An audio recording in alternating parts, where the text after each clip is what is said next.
Votre réponse. D'ailleurs, moi, je suis pour qu'on n'en parle pas devant, parce que ça leur fait de la publicité, et laissons-le, et là où ils sont d'ailleurs, ils ne méritent pas davantage, les deux dont tu as parlé. Il y a 3 ans, ils le méritaient. Parce que... Mais non, mais j'entends bien ce que tu dis, mais...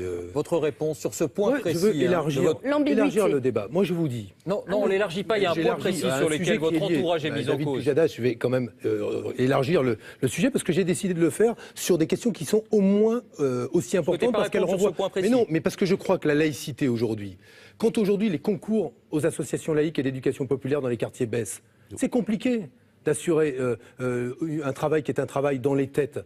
Parce que c'est dans les têtes qu'aujourd'hui ça se joue, l'entre-soi qui mine ce qui devrait être aujourd'hui le pacte républicain tel qu'il se décline partout.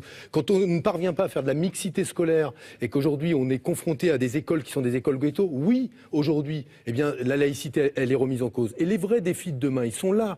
Parce qu'il y a une très belle phrase de Paul Valéry qui dit qu'il faut faire attention à ces mots qui chantent plus qu'ils ne parlent. Dans beaucoup d'endroits aujourd'hui, la République ou l'égalité est un mot qui chante plus qu'il ne parle. Et c'est la raison pour laquelle je veux insister là-dessus.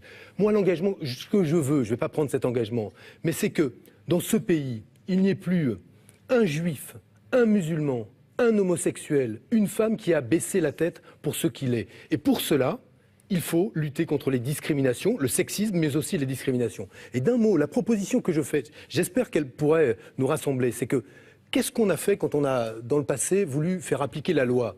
Par exemple en matière de droit du travail ou en matière de répression des fraudes. On s'est doté d'un corps d'inspecteurs qui allait vérifier si oui ou non la loi était bien respectée. Parce que sinon, tout est creux.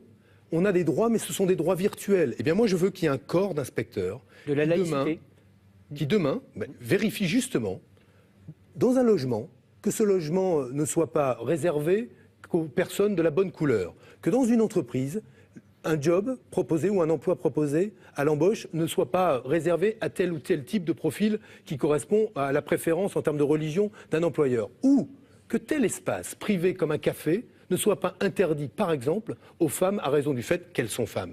Dans ce cas-là, qu'est-ce qui se passerait sur le même modèle que la répression des fraudes ? Procès verbal, fermeture administrative, il y aura des sanctions qui préviennent la réalité des discriminations, plutôt que de renvoyer les victimes de discrimination à la tâche parfois difficile qui consiste à aller dans un commissariat ou à obtenir justice auprès des tribunaux. On va poursuivre.